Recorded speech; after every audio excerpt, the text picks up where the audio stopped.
ये रिलायंस का स्टॉक था, 250 शेयर थे, 250 शेयर थे और पर शेयर का दाम कितना था 2800 रुपीज।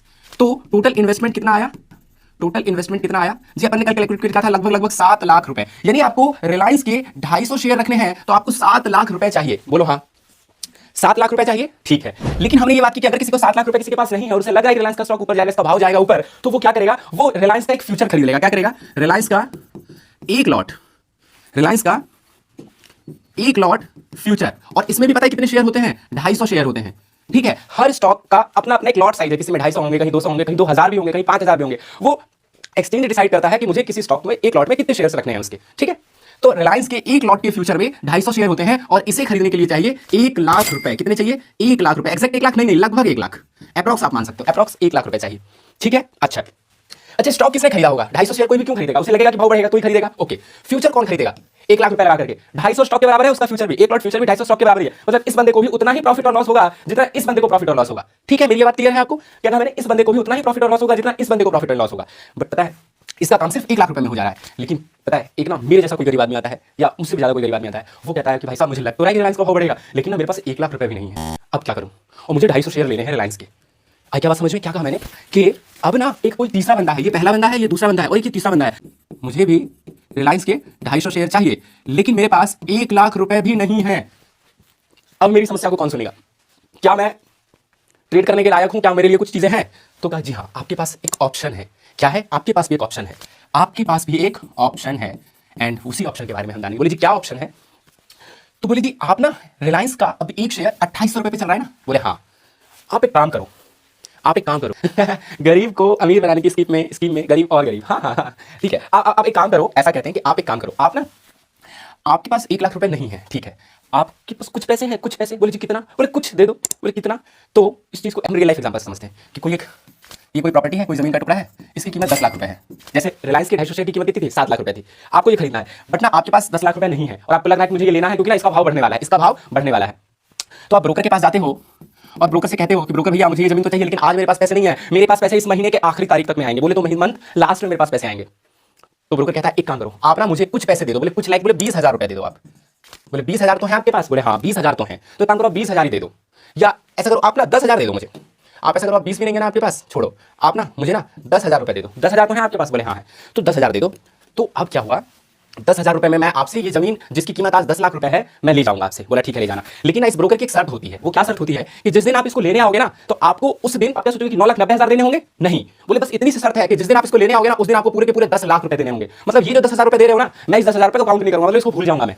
आई के बात समझ में, क्या कहा उसने कि मैं इस 10,000 रुपए को काउंट नहीं करूंगा, मैं इस 10,000 को भूल जाऊंगा। मतलब मैं मान लूंगा कि 10,000 रुपए आपने दिया ही नहीं, तो ही आप मुझसे 10 लाख रुपए में जमीन ले जा सकते हो। बस इतनी सी शर्त होती है, ठीक है। क्या ये शर्त समझ में आ गई।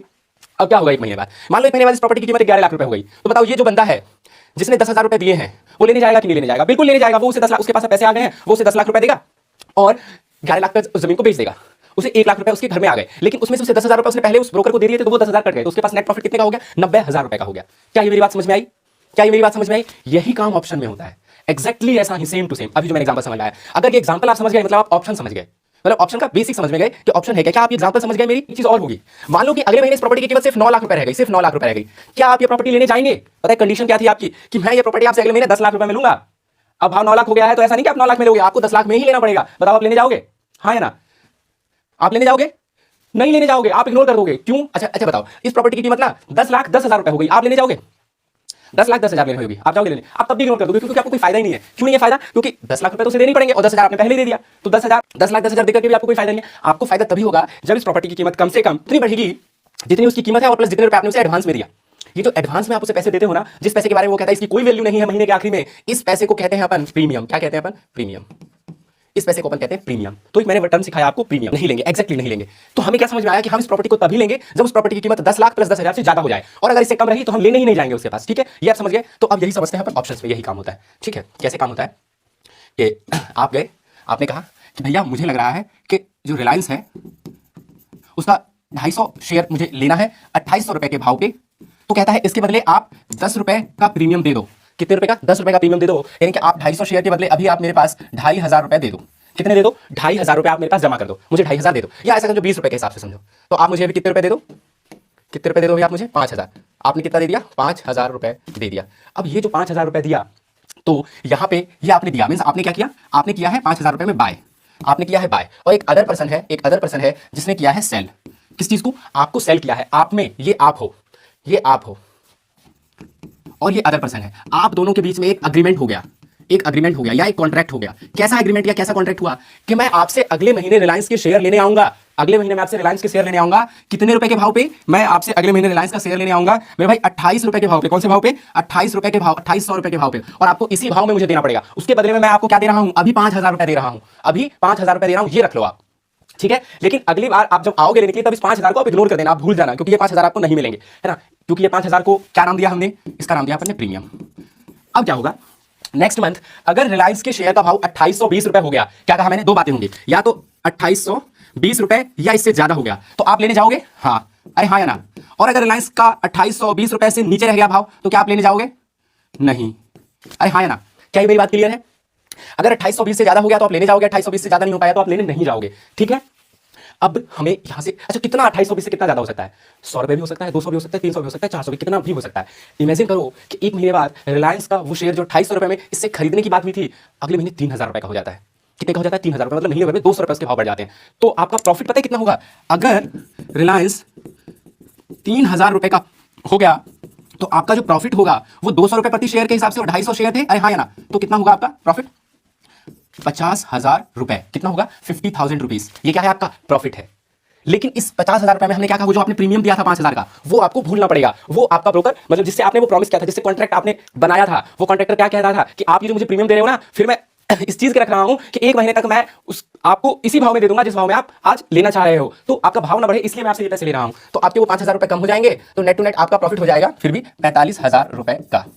अब बताओ, पता है यहां पे जो 45,000 रुपए का आपका प्रॉफिट हुआ ना, इन्वेस्टमेंट आपका कितना था ये बताओ? आपने कितने पैसे लगाए थे? बोलो बोलो बोलो, कितने लगाए थे आपने? सिर्फ 5,000 रुपए। सोचो, गरीब आदमी को भी इसने कमाने का मौका दे दिया।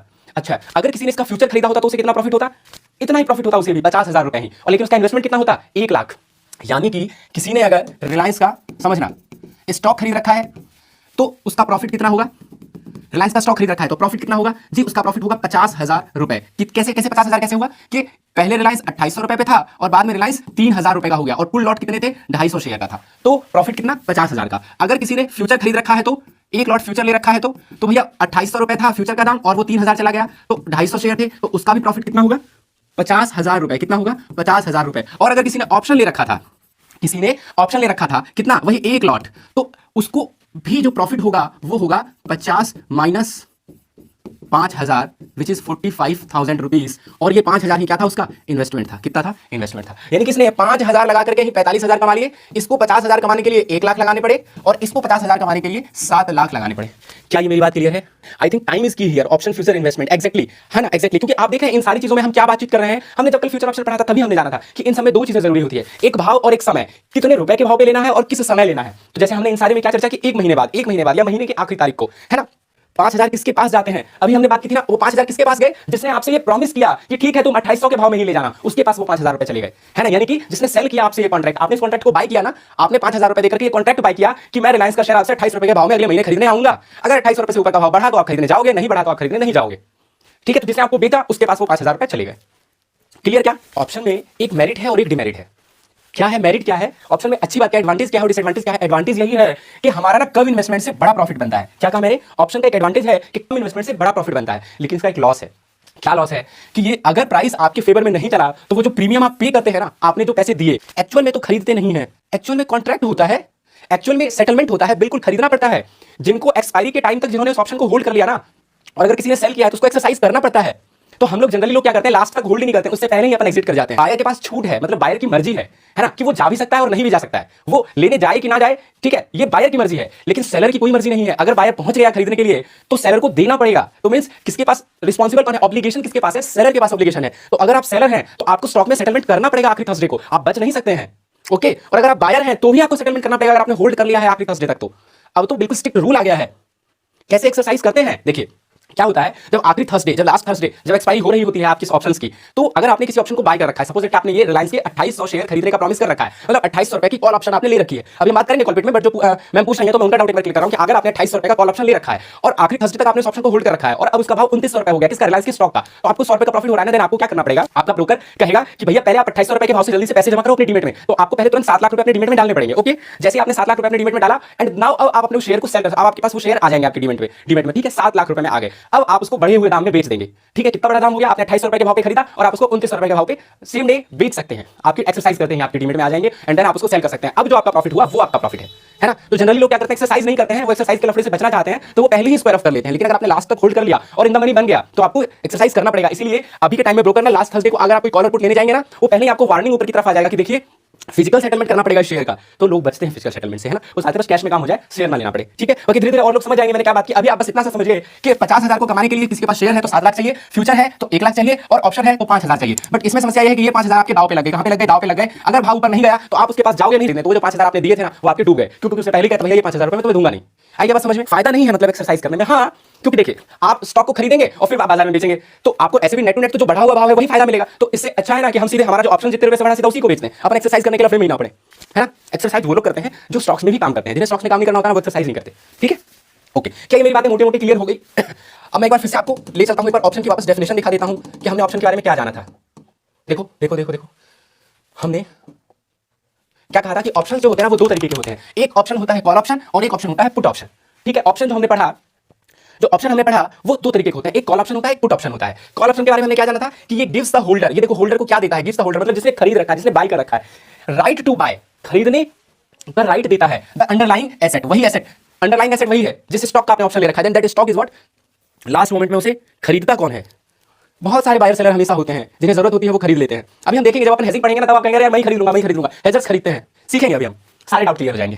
मैंने क्या कहा, कॉल ऑप्शन जिनके पास होता है, तो जो जिनके पास होता है उनके पास राइट होता है खरीदने का सर्टेन प्राइस और सर्टेन टाइम पे, मतलब जिस स्ट्राइक प्राइस पे उनसे कहा है और जितने दिनों बाद कहा उतने रुपए से खरीदने का हक होता है।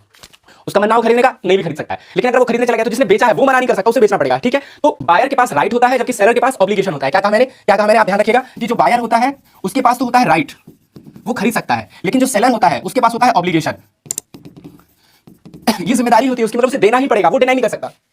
सेलर कभी मना नहीं कर सकता, उसे देना ही पड़ेगा, ठीक है। लेकिन जो बायर है उसकी मर्जी है, वो खरीदना चाहे खरीदे, राइट है उसका हक है, उसकी मर्जी, वो हक ले हक ना ले। आइए बात समझ में, अरे आइए बात समझ में। ओके, सो हमने क्या कहा कि जो ऑप्शन दो तरीके के होते हैं, एक और ऑप्शन होता है जो आपको किस बात का राइट देता है, इस बात का राइट देता है कि आप किसी चीज को खरीद पाए, कितने रुपए में, उतने रुपए में जितने रुपए में आपने बात की थी, और तब उतने समय में जितने समय की आपने बात की थी। मींस आपने अगर ये प्रॉमिस किया है, कॉल ऑप्शन आपने लिया है, इसका मतलब आपने ये प्रॉमिस किया है कि 2800 रुपए के भाव पे मैं तुम्हें अगले महीने खरीदूंगा, या 2800 रुपए के भाव पे दूसरे महीने खरीदूंगा, या 2800 रुपए के भाव पे तीसरे महीने खरीदूंगा, व्हाटएवर जो भी प्राइस आपने फिक्स किया है। जो प्राइस आप फिक्स करते हैं उस प्राइस को हमने कल ही जाना था कि क्या कहते हैं, हम स्ट्राइक प्राइस कहते हैं। कल ही हमने सीखा था ना, उस प्राइस को हम क्या कहते हैं, ये रहा स्ट्राइक प्राइस कहते हैं। कल हमने जाना था, मैं कल की क्लास को रिवाइज करा रहा हूं कि जिस प्राइस पे आप कॉन्ट्रैक्ट को फिक्स करते हैं, प्राइस है ना, strike price is the price in the contract, ठीक है। जो कॉन्ट्रैक्ट में जो प्राइस है वही आपका क्या है, स्ट्राइक प्राइस, और जितने समय के लिए आप फिक्स करते हैं वो आपकी क्या है, एक्सपायरी है। ओके, तो हमें ये समझ में आया कि कॉल ऑप्शन के पास किसी भी चीज को खरीदने का राइट होता है एक फिक्स प्राइस और एक फिक्स समय में, जबकि जिसके पास पुट ऑप्शन होता है उसके पास बेचने का राइट होता है। देखो, right to sell gives the holder right to sell the underlying asset at certain price and certain time, किसी एक फिक्स समय और एक फिक्स प्राइस पे बेचने का राइट होता है, वो बेच सकता है। कौन, जिसके पास पुट ऑप्शन जिसने बाय कर रखा है, लेकिन जिसने सेल कर रखा है उसके पास अधिकार नहीं है बेचने का। अगर उसे ने प्रॉमिस किया है तो उसे खरीदना पड़ेगा। क्लियर? तो कुल मिलाकर के जो बायर होते हैं उनके पास राइट होता है, जो सेलर होते हैं उनके पास ऑब्लिगेशन होता है, ठीक है। तो दो तरीके के ऑप्शन होते हैं, कॉल ऑप्शन, एक पुट ऑप्शन। ये किताब की लैंग्वेज हो गई कि अगर आपको लगता है कि प्राइस बढ़ेगा, अगर आपको लगता है कि प्राइस बढ़ेगा, then you have to buy call option. क्या कहा मैंने, अगर आपको लगता है कि प्राइस बढ़ेगा तो आपको बाय करना है कॉल ऑप्शन। आप सब कुछ भूल जाओ, मैंने जो कुछ भी पढ़ाया, समझ में आया, अच्छी बात है। नहीं समझ में आया, एकदम हलवा बनाता हूं मैं आपके लिए, एकदम हलवा। प्राइस आपको लगता है कि बढ़ेगा, देन बाय करिए आप कॉल ऑप्शन। अगर आपको लगता है कि प्राइस घटेगा, देन आप बाय करिए पुट ऑप्शन, पुट ऑप्शन। ये जो कॉल ऑप्शन है, कल हमने कहा था इसको शॉर्ट में सी लिखते हैं और पुट ऑप्शन को शॉर्ट में पी लिखते हैं। क्या मेरी बात मोटे मोटे क्लियर हो गई? देखिए क्या कहा मैंने, अगर आपको ऑप्शन में काम करना है, ऑप्शन में हमें काम कब करना होता है, जब हमारा कैपिटल छोटा हो और छोटे से हमें बड़ा बनाना हो। लेकिन एक चीज हमेशा ध्यान रखिए, जब भी आप छोटे से बड़ा बनाना चाहेंगे हमेशा आपका रिस्क बढ़ जाएगा, ठीक है। कैसा रिस्क? वो वाला प्रीमियम वाला रिस्क, आपको पता है ना, वो प्रीमियम आपके हाथ से चले जाना है, ठीक है। या पूरा चला जाएगा, किस तरीके से जाएगा वो सब बात का विषय है, लेकिन आपके हाथ से, आप ये मान लो कि आपके हाथ से वो प्रीमियम चला जाएगा, ठीक है, पहली चीज। बट दूसरी चीज अच्छी बात क्या है कि हमें प्रॉफिट बड़ा हो सकता है ऑप्शंस में। अच्छा, अगर आपको लग रहा है कि किसी का भाव बढ़ेगा तो आप उसका कॉल ऑप्शन खरीद सकते हो, और आपको लगता है कि भाव गिरेगा तो आप उसका पुट ऑप्शन खरीद सकते हो। आई क्या बात समझ में? अरे आई क्या बात समझ में? आपको लग रहा है कि बढ़ेगा तो क्या कॉल, आपको लग रहा है गिरेगा तो क्या पुट। क्लियर? अब हम और अच्छे से एक बार फाइनल टच देते हैं इस चीज को। आपको लग रहा है कि रिलायंस का भाव बढ़ेगा, आपके पास पैसे नहीं है, ये है आपका एक्सचेंज, ये आप हो और ये दूसरा बंदा है। आपको लग रहा है कि रिलायंस का भाव बढ़ेगा, बट इसे लग रहा है कि रिलायंस का भाव घटेगा। क्या लग रहा है इसको? घटेगा। तो आप जो है ना एक कॉल ऑप्शन कौन सा 2800 के स्ट्राइक का आप बाय कर लेते हो। क्या करते हो? आप बाय करते हो। और सेम इसी 2800 के स्ट्राइक के कॉल ऑप्शन को ये सामने वाला बंदा सेल कर देता है। क्या कर देता है? सेल करता है। आपने किया बाय और इसने किया सेल, और आप दोनों को मिलवाया किसने? एक्सचेंज ने। किसने मिलवाया? एक्सचेंज ने। और छोटा करते हैं चीजों को। फिर आपको लग रहा है रिलायंस का भाव बढ़ेगा, आप ना स्टॉक खरीद सकते हो ना फ्यूचर खरीद सकते हो। आपने एक ऑप्शन खरीद लिया और इस बंदे को लग रहा है कि भाव गिरेगा, तो आपने जिस ऑप्शन को खरीदा ना उसी ऑप्शन को इसने बेचा। भाई आप खरीदते तब हो जब कोई बेचता है। आपके घर में ब्रिटानिया का बिस्किट आया, वो कहां से आया? किसी ने बेचा ना। मेरे पास ये पेन है, ये कहां से आया? किसी ने बेचा ना। आपके पास अगर कुछ आपने कोई चीज खरीदी है, इट मींस किसी ने बेचा है। ठीक है, तो आप जैसे इस ऑप्शन को खरीदते हो तो मतलब किसी ने बेचा है। अच्छा, जब आप खरीदते हो तो बताओ कि इस ऑप्शन में आपका लॉस कितना हो सकता है? लॉस, आपका लॉस जी उतना ही लॉस हो सकता है जितने रुपए मैंने उसको एडवांस में दिया था, जिसका नाम हमने प्रीमियम कहा था। क्या कहा था? प्रीमियम। तो हमने कहा जी प्रीमियम के इतना ही लॉस हो सकता है। हाँ या ना? पहले बताइए कितना लॉस हो सकता है? प्रीमियम के इतना लॉस हो सकता है। लेकिन अगर मैं प्रॉफिट की बात करूं तो कितना प्रॉफिट हो सकता है? आपको कोई बताएगा? जी कितना भी प्रॉफिट हो सकता है, unlimited. I can't imagine the profit. कितना भी हो सकता है। कैसे हो सकता है? रिलायंस का भाव 100 रुपए बढ़े तो 100 गुना 250, 25,000 का प्रॉफिट हो गया। हो सकता है रिलायंस का भाव 200 गुना बढ़े तो 25 गुना 200, 50,000 का प्रॉफिट हो गया। हो सकता है रिलायंस का भाव 500 रुपए बढ़ जाए तो 250 गुना 500, है ना? अपने को कितना भी प्रॉफिट हो सकता है। हो सकता है 1000 भाव बढ़ जाए। अरे भाव बढ़ने को तो कुछ भी बढ़ सकता है ना। फ्यूचर में भी प्रीमियम होता है। हाँ होता है प्रीमियम, फ्यूचर में भी थोड़ा सा प्रीमियम फ्यूचर में भी होता है। अपन चर्चा करेंगे जब ना अपन वो चर्चा तब करेंगे जब अपन ट्रेड पे पहुंचेंगे कि क्यों होता होगा फ्यूचर में जरा सा प्रीमियम। ठीक है, अभी अपन ऑप्शन समझ रहे हैं तो अभी हम ऑप्शन पे ध्यान देंगे। जो थोड़ा थोड़ा प्रीमियम होता है ना, वो ट्रेड करते टाइम हम समझ लेंगे कि क्यों आता होगा वो जरा सा प्रीमियम। कायदे से लॉजिकली मतलब पढ़ते टाइम देखिए, अभी हम बुक की चीजें पढ़ रहे हैं तो यहाँ पर प्रीमियम नहीं दिखाया जाता है, बट जब रियल लाइफ में आते हैं तो वहाँ पे थोड़ा प्रीमियम आ जाता है। क्यों आता होगा वो जानेंगे और थोड़ा सा रहता है। अभी हम ऑप्शन समझ रहे हैं। तो क्या कहा मैंने? जो ऑप्शन का बायर है, आप मुझे ऑप्शन बायर का लॉस और प्रॉफिट। ऐसा भी हो सकता है कि कोई कॉन्ट्रैक्ट ट्रांसफर करने को ना मिले, जैसे शेयर में होता है। अगर कॉन्ट्रैक्ट ट्रांसफर करने वाला कोई नहीं मिल रहा है तो आपको शेयर में सेटलमेंट करना पड़ेगा। इतनी सी बात होती है।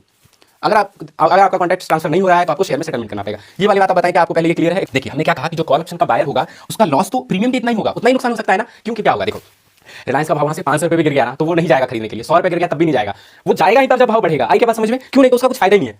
उसका कुछ फायदा ही नहीं है ना। तो हमने यहां से ये समझ में आया कि इसका लॉस प्रीमियम के बराबर है जबकि इसका प्रॉफिट अनलिमिटेड है। यहीं पे अगर हम सेलर के हिसाब से देखें तो आप बताएं सेलर का लॉस कितना होगा और इसका प्रॉफिट कितना होगा?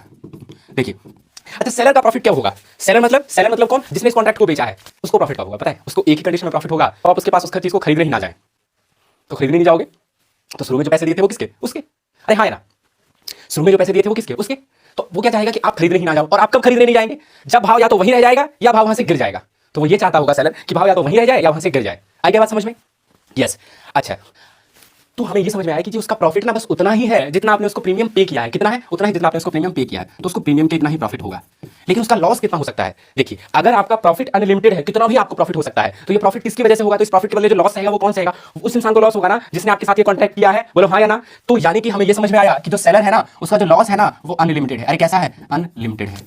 तो यहां से हमें ये दो बड़ी बात पता चली कि जो बायर होता है ना, जो बायर होता है उसका लॉस तो सिर्फ प्रीमियम कितना होता है और प्रॉफिट अनलिमिटेड होता है। लेकिन जो सेलर है ना, सेलर उसका लॉस तो अनलिमिटेड होता है लेकिन उसका प्रॉफिट सिर्फ प्रीमियम कितना होता है। क्या ये मेरी बात क्लियर है? ओके, क्या ये मेरी बात क्लियर है कि जो बायर है उसको सिर्फ प्रीमियम का लॉस है जबकि प्रॉफिट अनलिमिटेड है? जो सेलर है उसे सिर्फ प्रीमियम का प्रॉफिट है जबकि लॉस अनलिमिटेड है। ओके, तो अब चूंकि आपको पता है कि आपका लॉस सिर्फ प्रीमियम कितना है, इसीलिए एक्सचेंज आपसे सिर्फ प्रीमियम रखवाता है। सिर्फ आपसे क्या रखवाता है? प्रीमियम रखवाता है।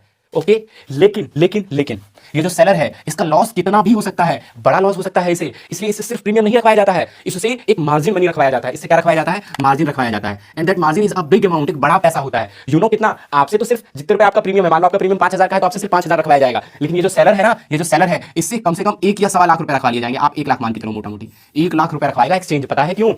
क्योंकि इसे बड़ा नुकसान हो सकता है और अगर इसे पैसे इसने नहीं रखवाए तो कल को ये भाग गया और ये फायदा मांगेगा तो एक्सचेंज क्या करेगा? इसीलिए एक्सचेंज आप हमेशा बायर से तो सिर्फ उतने ही पैसे लेता है जितने प्रीमियम की जरूरत है, लेकिन सेलर से उतने पैसे रखवाता है कि वो भाग ना पाए, ज्यादा पैसे रखवा लेता है। और यहां पर लगभग हमें वो अमाउंट हर स्टॉक के लिए डिफरेंट होता है। वो अमाउंट आप इस स्टॉक के लिए अप्रॉक्स 1 लाख रुपए मान सकते हैं। क्या यहां तक मेरी बात क्लियर है आप सबको? हमें यह समझ में आ गया कि सेलर से ज्यादा पैसे रखवाए जाएंगे, बायर से कम पैसे रखवाए जाएंगे, क्योंकि सेलर को बड़ा लॉस हो सकता है, बायर को बड़ा प्रॉफिट हो सकता है। बायर का लॉस सिर्फ प्रीमियम का है, सेलर का प्रॉफिट सिर्फ प्रीमियम का है।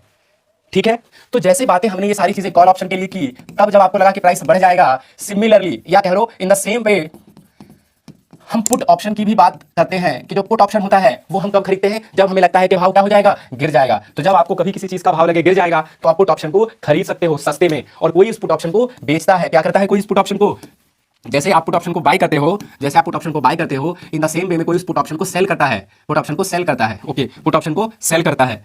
ओके, अच्छा, आप बाय क्यों करते हो पुट ऑप्शन को? क्योंकि आपको लगता है कि भाव क्या होगा, आपको क्या लगता है कि भाव गिरेगा। तो बेचने वाला को क्या लगता होगा? आपके जस्ट उल्टा, इसको लगता होगा कि भाव बढ़ेगा। क्या लगता होगा कि भाव बढ़ेगा। यानी कि अगर किसी को लग रहा है कि किसी का शेयर का भाव गिर सकता है तो आप पुट ऑप्शन को बाय करोगे, but in the same time अगर उसे लग रहा है कि नहीं गिरेगा नहीं, भाव बढ़ जाएगा, तो एट द सेम टाइम वो पुट ऑप्शन को क्या कर सकता है? सेल कर सकता है। और अभी हमने जाना कि सेलर को ज्यादा पैसे देने पड़ते हैं, तो इस सेलर को ज्यादा पैसे देने पड़ेंगे और इसको सिर्फ उतने ही पैसे देने पड़ेंगे जितने रुपए का प्रीमियम है, जितने रुपए का प्रीमियम है। तो आई थिंक मैं आपको क्या कॉल और पुट ऑप्शन समझा पाया कि क्या होता है कॉल ऑप्शन, क्या होता है पुट ऑप्शन, कौन होता है बायर, कौन होता है सेलर। इसको एकदम परफेक्ट से और समझ लेते हैं। ये होता है, यहां लिख दें कॉल, यहां लिख दें पुट, यहां लिख दें बायर और यहां लिख दें सेलर। ठीक है, ऐसे हम एक टेबल बना लें तो आपको आसानी से समझ में आ जाना चाहिए। ठीक है, अगर आप बायर हैं, अगर आप बायर हैं और अगर आपने कॉल ऑप्शन बाय किया है, it means what you expect, आप एक्सपेक्ट कर रहे हो कि प्राइस बढ़ेगा। आप क्या चाह रहे हो? कि प्राइस बढ़ेगा। ओके, अगर आप एक बायर हैं और आपने पुट ऑप्शन बाय किया है, it means what you expect कि भाव गिरेगा। अरे हाँ या ना?